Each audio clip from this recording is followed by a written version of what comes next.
tutto esaurito all'Auditorium Dina Orsi a Conegliano per la partecipazione di Vittorio Sgarbi al quarto appuntamento della rassegna Lettori Inchiostro.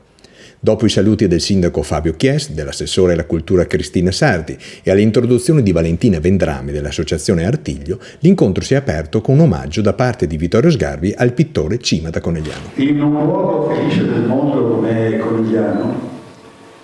è per me una ragione di ritorno agli anni della mia formazione, pensare a questi luoghi dove si è svolta l'impresa di uno dei pittori più grandi di tutta la storia dell'arte italiana, che è il nostro Cima da Conegliano. La sua grandezza, che per voi è una ragione di orgoglio, non è un fatto locale e neanche un fatto veneziano o veneto,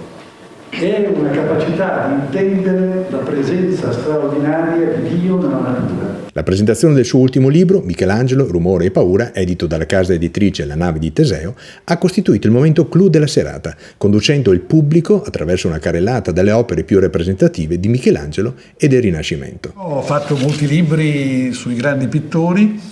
e poi ho fatto un trittico sui pittori del Rinascimento che sono Leonardo, Raffaello e Michelangelo. Quindi questo è il terzo volume dei tre grandi maestri che rappresentano il momento più alto dell'arte universale, oltre che di quella italiana. Rumore e Paura è una bella endiadi, una bella formula del grande allievo di Michelangelo e più grande storico dell'arte di tutti i tempi, che si chiama Giorgio Vasari, il quale racconta l'emozione di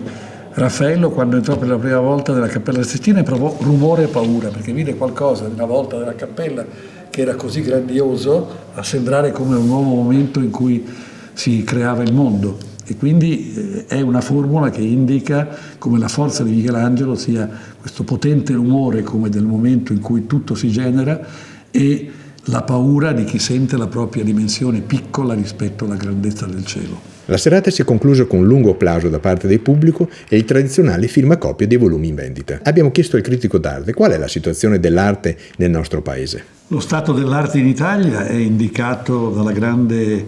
attenzione che negli ultimi 2 o 3 anni, e con il ministro che continuamente lo sottolinea, hanno i musei con l'aumento dei visitatori e con un turismo più consapevole di necessità legate ai grandi musei italiani e anche ai più piccoli. Conegliano è una grande città perché ha uno dei grandi pittori veneti del 400 e del primo 500 e quindi mi pare naturale che in un luogo così bello uno senta una elevazione del proprio spirito, per cui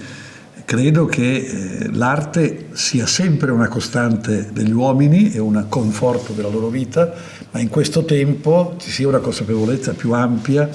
e una valutazione meno distante, meno distaccata del patrimonio artistico rispetto a quando io ho iniziato 50 anni fa a occuparmi di patrimonio artistico.